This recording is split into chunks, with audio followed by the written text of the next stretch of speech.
everybody, welcome back to Connect. I am your host, Andy Hale.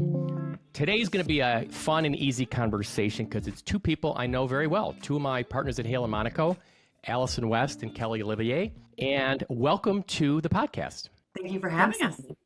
So this podcast, I think you followed it a little bit. It's more of my spiritual journey, life lessons. A lot of what I preach is how we all can create our own opportunities, how it's important to connect with people, and the power of a personal connection and the power of creating opportunities.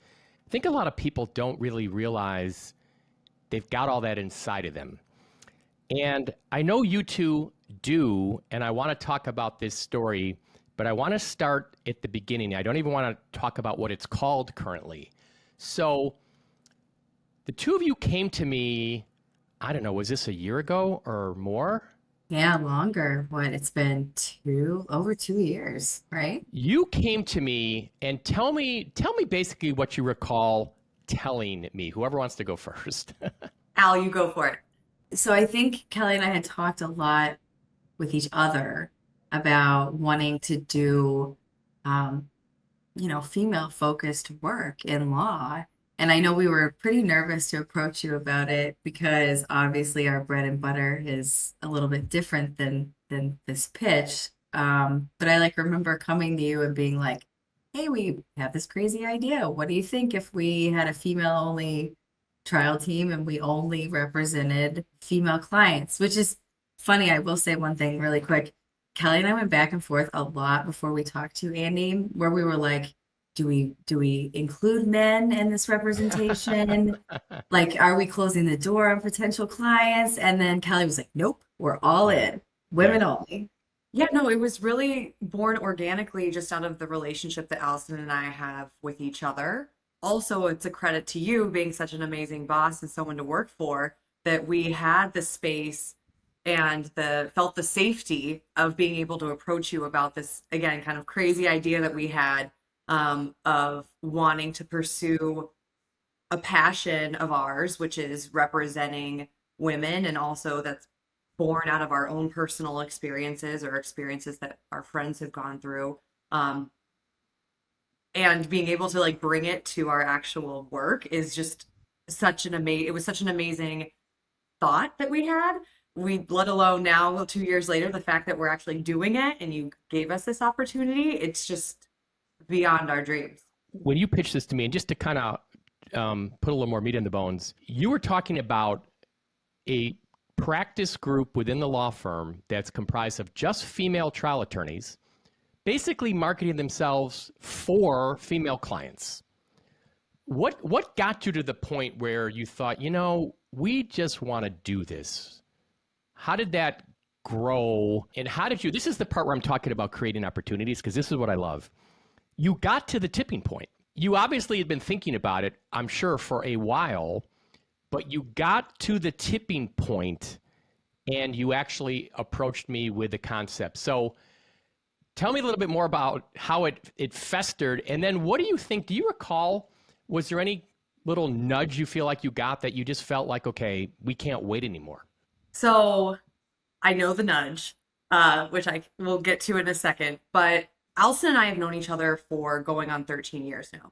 We met because we worked together at our very first job out of law school, which was a trial firm. So we were both, the days that we were sworn in, we had trials scheduled, ready to go. It was just kind of a wild west scenario. And we were really fortunate at that firm to be surrounded by not just each other, but a lot of strong female trial attorneys.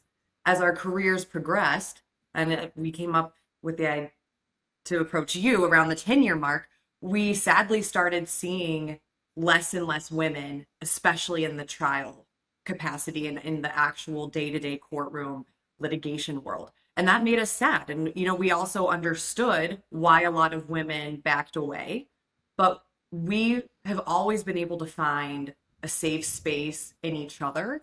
And we started thinking about ways of, obviously we have a passion towards helping other women, but we also have a passion towards helping other women in the context of clients. But we also have a passion towards helping other female attorneys. We want to see more representation of women.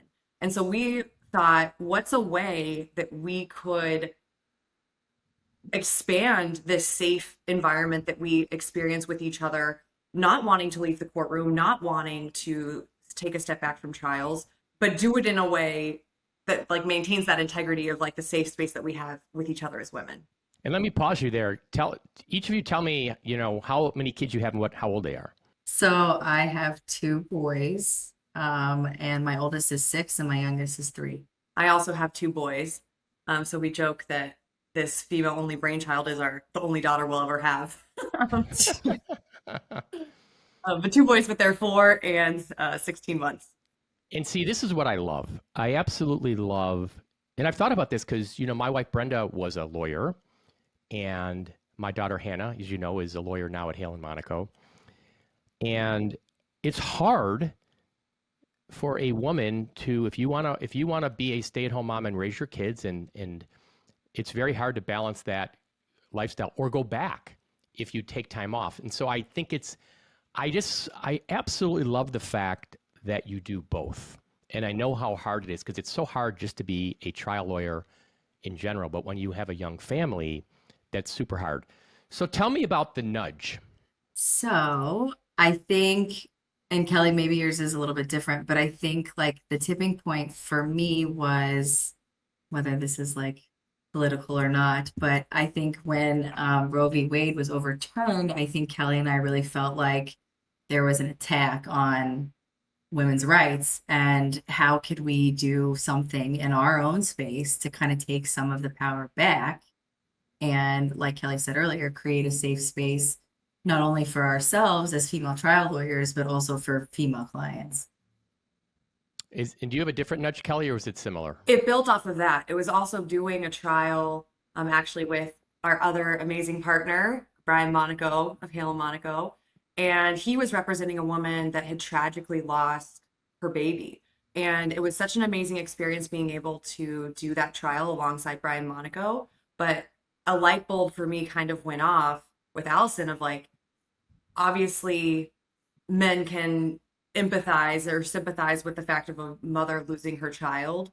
But as women, having gone through pregnancy, I myself have experienced a miscarriage. Like there's just an extra layer of understanding that we can offer as women and as mothers to our clients, that I think that just by virtue of just being a man versus a woman, men litigators can't necessarily bring. That is such a no-brainer. In that context, it's undebatable. It's so crystal clear, but I think it's broader. I think women are much more empathetic in general, better listeners in general. You could have a case where it might be a business dispute and it's business A suing business B. I just think women are better listeners. They're more empathetic. They're more understanding. I think they're better than men in so many categories. It's true. I joke about this with Brendan Hannah all the time, but when you told me the idea, and one of the things you said that really struck me when I've retold this story, I've told this part, I think it was you, Kelly. You said, I'm tired of going into the courtroom and people asking me if I was the court reporter. And I was like, oh my God, that is just ridiculous, to have yourself viewed that way, as if you don't have a seat at the table. And I have goosebumps talking about this now because I think in my life, when I hear something that is a good idea, it just resonates with me. It just resonates with me. And I remember saying, I forget who told me this. They said, if you think it's a good idea, if you feel like it's a good idea, if you feel it, it is a really, really, really good idea. And I felt it so clearly. And what kind of blew my mind was, and I know you guys looked into this, it didn't look like anybody was really doing this. I know we've come across female trial attorneys. There are small firms where maybe it's a woman has a solo practice, but that's not what we're talking about. We're talking about a dedicated trial team of lawyers. And I want to tell the example, then I'll let you two jump in and tell me your experience. So we had a case. It was a young woman whose brother was shot and killed by the Peoria Police Department. And she was bringing a suit on his behalf as the kind of family representative. He had two little daughters. And I went down there to watch. The trial team was Kelly, Allyson, and another one of our attorneys, Jennifer Patoy. And I told you this, I have never in my 35 years of practice seen a table where it's all female. It was amazing. Just seeing that table of all women was so incredible. And I looked over and I thought, this is the future of the firm right here. I mean, this is going to grow for sure. Tell me about your experience in representing Lyra and what you felt. And that was your first one. And then also let's talk about that first, then we'll get into the name and how you chose it. I think Kelly probably would agree with me, but I think the trial that we had in Peoria was something that we're never going to forget for a lot of reasons. I think obviously it was a first where we all worked together on our first female-only team. But I also think from an emotional standpoint, after the trial was over, and obviously, unfortunately, we lost, we were in a room with only women. So I'll never it was, forget it. I was right? the only male in there, I think. I'll never forget it. You could like feel everyone's heart just breaking in that room, including ours. It was like the most raw and emotional thing that I've ever been a part of in law, and it will resonate with me forever. And I think that part of it shows how women empathize or connect with other women in a to a greater extent. The fact that like Lyra could like hold us, hug us, and we all cried together after the fact because we felt her pain in that moment. Yeah. It was something that I'll never forget.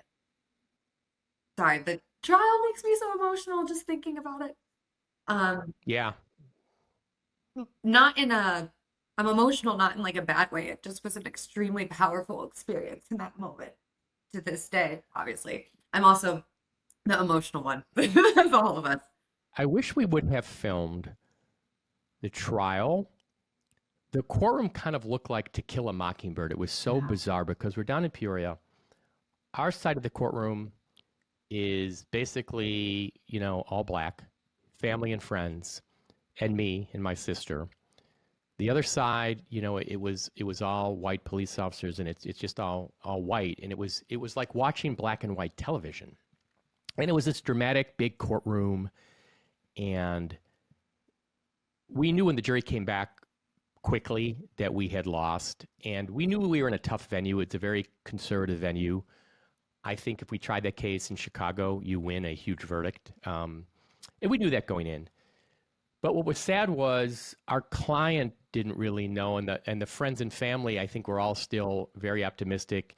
And everybody on our side thought, we're going to win for sure because the facts and justice are on our side. And when we lost, it was literally bewilderment. We went back in that little jury room, like the little witness room to reconvene.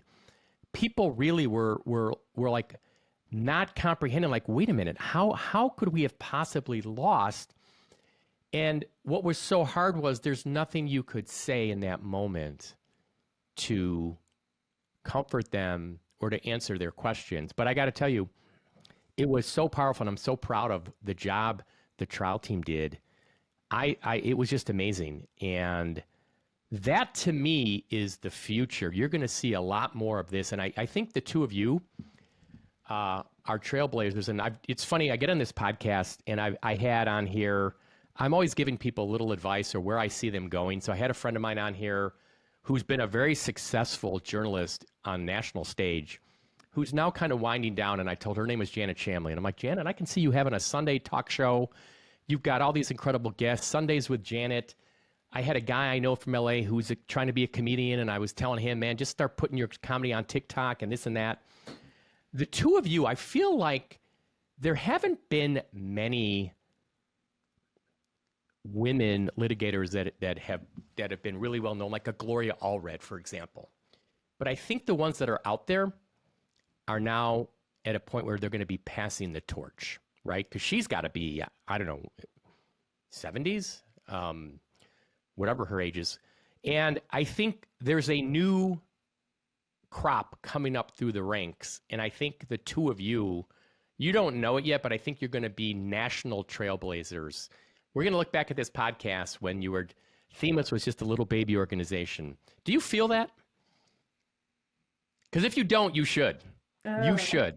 No, I definitely don't. I will have to tell you though, like we had court this week. Was it this week, Kelly? Yeah. This week on Tuesday, Andy. And like after we left the courthouse, so it was me, Kelly, and Jackie, our other colleague, that stepped up on one of our THEMIS cases.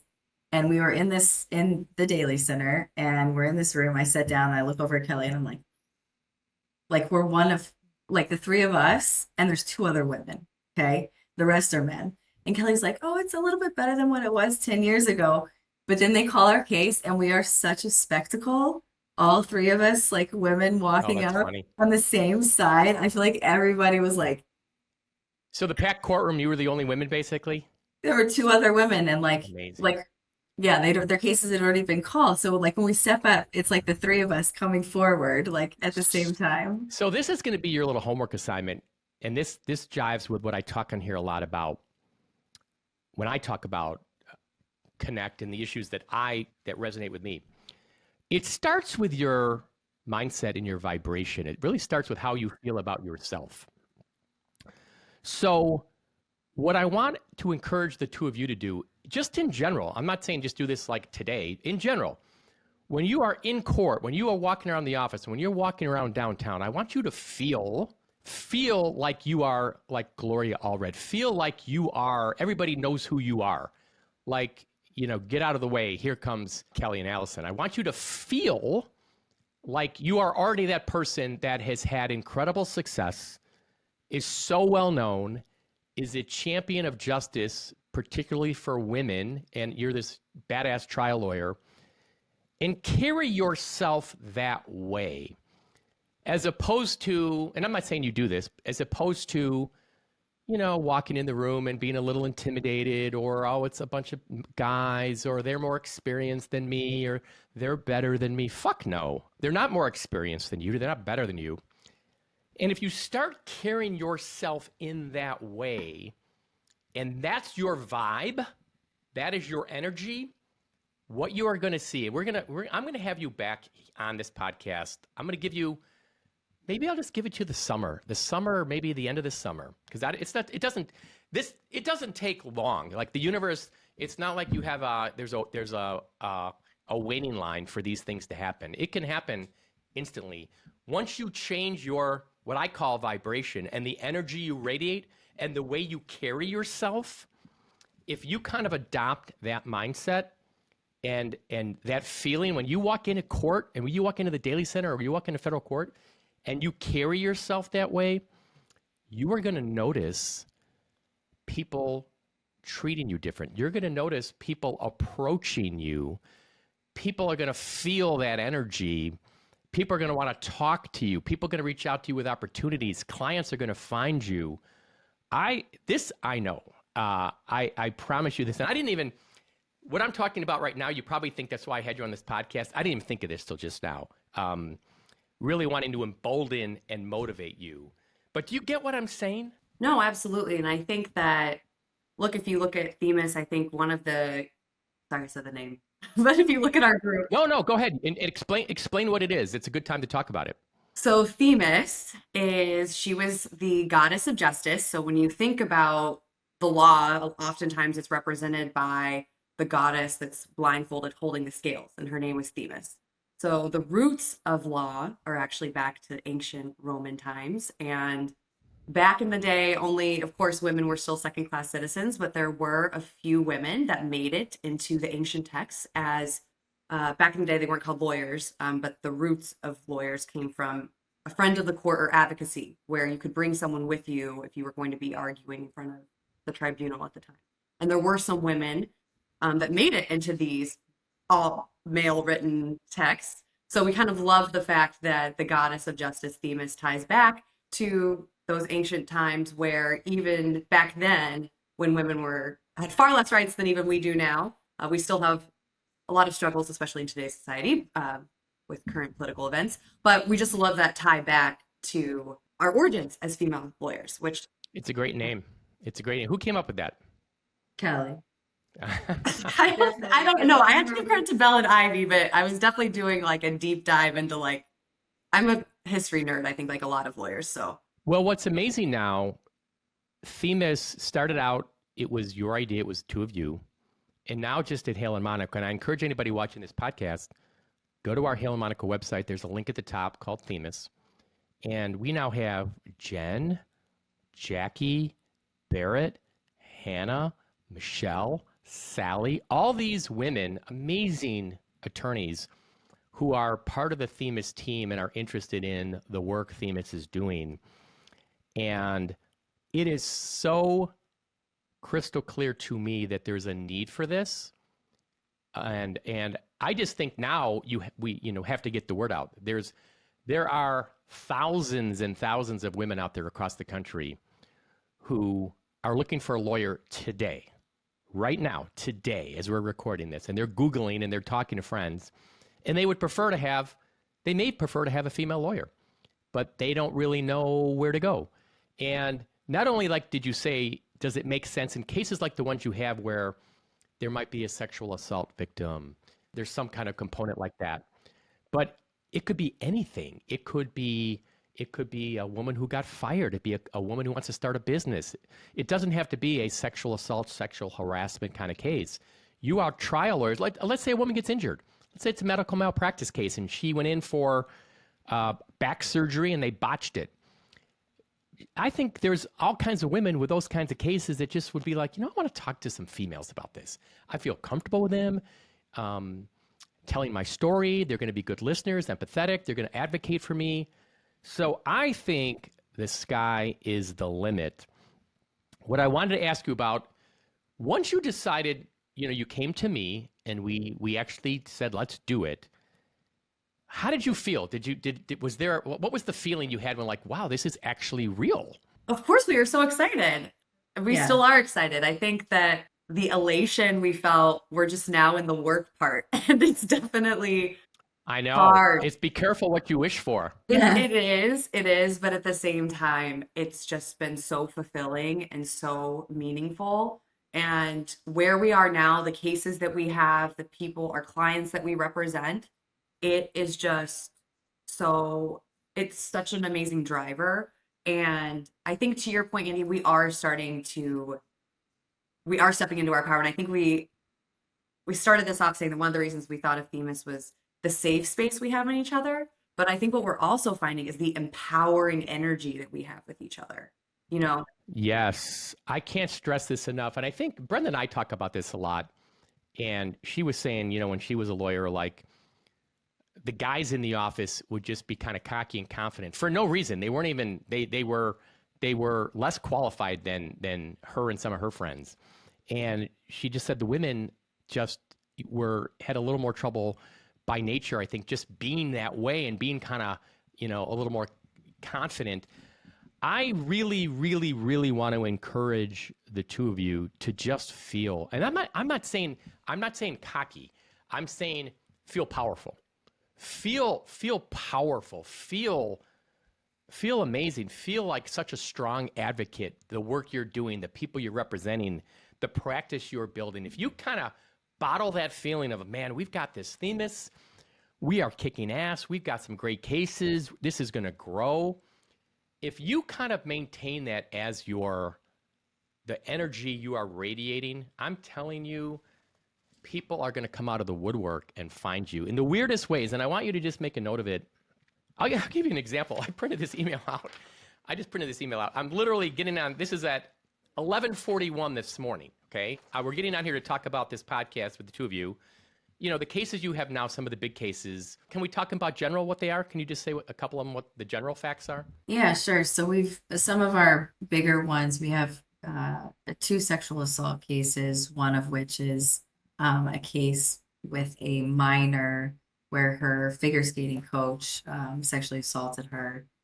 And then the other is we have another sexual assault case, which was actually like a drugged rape of a minor by another minor. He was a minor at the time. Then we've got some big DCFS cases where we've sued caseworkers involved in One case is they left the kid in an abusive home for too long, and the other one, they took the baby away from his mother when there was no probable cause to have him removed.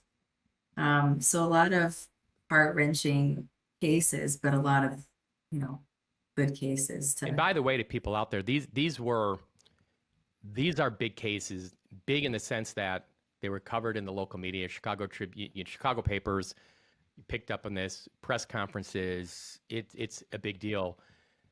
THEMIS just hasn't had its signature win yet, which is coming. That's when things are going to really change. Once you start getting cases to trial and start winning. But anyway, this email, 11:41, this woman emails me from this firm. She says, Andy, we launched an Illinois sex abuse campaign that brought in 10 signed retainers for another firm. Are you interested in picking up more of these cases? And it's like it's some kind of marketing firm. So it's like, really? I'm getting this 10 minutes before I'm going to get on this podcast with you to talk about sexual assault cases? These are the kind of things that start happening. And these are the kind of things, but it starts with, and it's hard for me to explain. I've recommended this book. It's funny. I've randomly had this in front of me. Abundant Ever After. I've got a couple extra copies. I'll bring it into work. I'll give you copies. Kathy Heller. And she talks in here about the power of your energy and your vibration.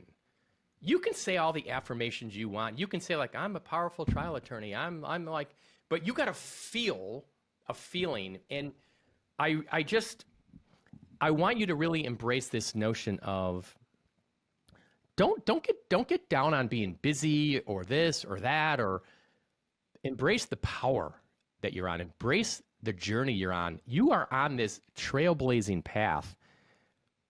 All female trial team representing females. Embrace the badass nature of that and what you're doing. And I think if you do, you're going to notice results right away.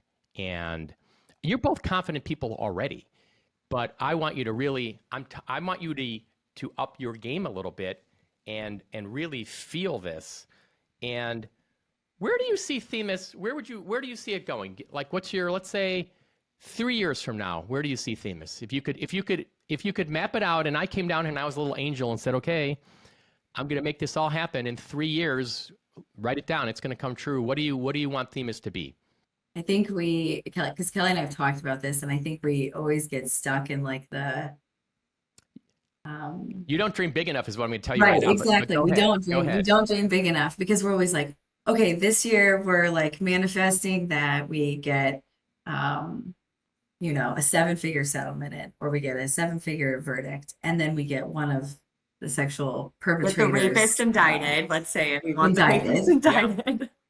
But we need to like, I know that we need to think of it from like a bigger, grander scale of the fact that like I would love for THEMIS to be just a name in Chicago where it's like, all right, I have this type of case. I'm a woman. I'm calling them. Like they're the people that I've seen in the news. I know they're going to get good results, and I know that they're actually going to care about me and what my cause of action is. What about you, Kelly? All right, taking the note that we need to think bigger. I would love if in 3 years from now we had an offshoot in another state. Yeah, I see in 3 years, THEMIS has a national footprint. And we may or may not have, I don't know if we need another office necessarily because we can handle cases nationwide. And I can see it where if there's you know who I think the best example is Roberta Kaplan. So when she represented, what was the woman's name who sued Trump for sexual assault? Carroll. Yes. Whatever was her name. I think Yeah. E. Okay. Jean Carroll. Yeah. E. Jean Carroll. I want it to be where when there is a high profile, I'm talking about, you know, some movie star, you know, Taylor Swift wants to bring a case because, you know, somebody assaulted her. I'm calling THEMIS. I'm calling Allyson and Kelly. You've got a national footprint. You've been all over the media. And this is the thing that I know that people don't know. there's probably a lot of people out there, and I think it's great to dream big and, hey, I want to start a practice and do this. You already have substantial experience.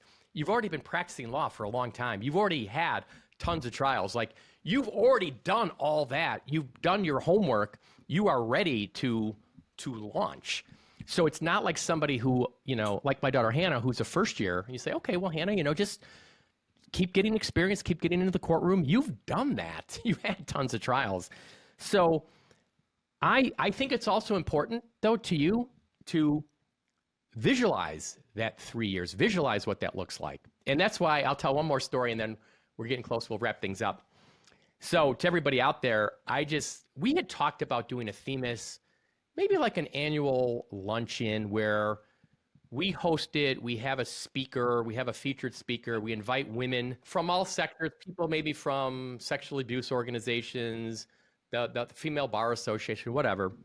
And I said, let's think about who our guest list could be. Like, who do we want as a speaker? But I said, set the sights high. And I sent it to a bunch of you. And, I was going to go first, but I didn't do it. But Kelly, then you responded. And I think your first one was Michelle Obama. Yeah. And that's my point. Let's throw it out there. Michelle Obama, a Supreme Court justice. All the names we were getting were these incredibly huge, high-profile women. Think of it that way. I mean, I feel like down the road in the next year, one of these really, what seems like now, like out of our universe, like there's no way we're ever going to be able to connect with that person. We're going to find a connection. Somebody's going to come to one of you and be like, hey, my cousin's brother clerks for that justice, or works for Michelle Obama, or whatever. I think it's going to happen once you start putting that out there. And I want to encourage you to start thinking in that way. Think about the success you want, feel the success you want, visualize the success you want. But I think today, the story I wanted to share, which was great, was I give you so much credit for taking the first step, because you have created THEMIS. You have created an incredible opportunity for yourselves. And that's why I really wanted to have you explain how that came about and how you got to the tipping point, and how you just finally just couldn't hold it back anymore. Any other parting thoughts? I mean, I feel like in a way this turned into me just giving you all these little tips in like dad lecture. I want you to, I want to hear a little bit more from you before we go, because it's your thing. Believe me, like I can't do what you're doing. All I can do is try to inspire you and motivate you, and then you're going to do all the magic. Oh, and you definitely have. And, I think along the lines that you said that we need to like feel our own power, I definitely need to take that to heart. But I will say, and maybe it's because Kelly's such a dear friend, but like when we're together in court and we're doing this together, I feel it. Like, I think we can do it together always. Kelly, what about you? I completely agree. And also, I am a fan of the podcast. I listen, I'm a subscriber. Excellent. So thank you. So I'm preaching to the choir with you, maybe. No, but before, when you asked us to come on, Allyson and I were talking like, what is Annie going to want to talk to us about? And I actually think that our story of being with each other is such a story of connection. We met, Allyson's from Indiana. I'm originally from California. We both land up living in Chicago. We graduate from law school. Our very first job, we end up working together. Fast forward to now going on 13 years. Even though we've worked at different places, we've actually worked together more than we've worked apart. Like, we've just always kind of like a love story. We've always come back and found each other. And something I love so much about Allyson and the connection we have, I think everything truly does happen for a reason. And there's no way THEMIS would exist unless it was like the two of us. I think we balance each other out really well. And there's no one else I trust more than her to do this with. So I think it's not a coincidence that not only did we come together to be working for you and someone like you, Andy, but a lot of the timing and the nudge in the universe, I absolutely think that, we're both trying to be more in tune with those little nudges and signs, right? Yeah. And let me say one thing, just to be perfectly clear. I'm giving you these nudges of inspiration and motivation, but, and this is a huge but, I watched that whole trial in Peoria, okay? You guys kicked ass. You guys were so confident. You owned that courtroom. In fact, I'll tell you a story. I think I told it to you. There was somebody from the other side came over to me and, said, even though we, obviously have different views of the case, your trial team is doing an unbelievable job. Like, they are so good. You guys owned the courtroom. You were so confident and poised. The two of you and Jen were so confident and poised and such strong advocates. And then the times where you filed these THEMIS cases and had press conferences, that can be very nerve-wracking and hard to do. You've got all these reporters and cameras.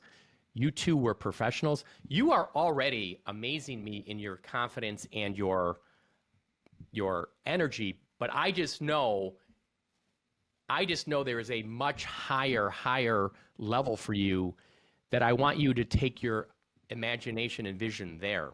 What you're doing is amazing and great. It's been incredibly successful in just a short time. THEMIS is getting known, but THEMIS is going to continue to grow, and people are going to hear about it. And whenever I talk about it with people, universally, it's like, oh my God, that is such a good idea. And I just can't believe, I think, you guys thought of it for a reason. It came together, and it was so powerful that you both got nudges from the universe that it's time. It is time. Well, any parting words? No, I mean, look, we joke too that, obviously you're a man, Andy. We never want to be man bashing. We're married to men. We're surrounded by men in our Hey, houses. I never take it. You can bash men all you No. want. I don't take it personally. No, but we're so grateful to you. First, obviously, all the opportunities that you have given us, continue to give us. We say all the time, we're so fortunate to work for you. We just love it. And I want my daughter Hannah to have the same opportunities I did. I want her to have opportunities to do trials, to be a trial lawyer, to have success, to be in the courtroom. She's already way better than me in so many areas, smarter than me, better writer than me. She just needs to get into court. So I am looking forward. We're going to have you back on. We're recording this, in late February. We'll circle back maybe towards the end of this summer. I guarantee you're each going to have a little story about something that happened. I was at the park, and this person came up to me, and out of the blue, blah, blah, blah, blah, blah, whatever. But I'm so looking forward to THEMIS continuing its journey. It's already been an amazing journey already, but there's so much more to come and to be continued.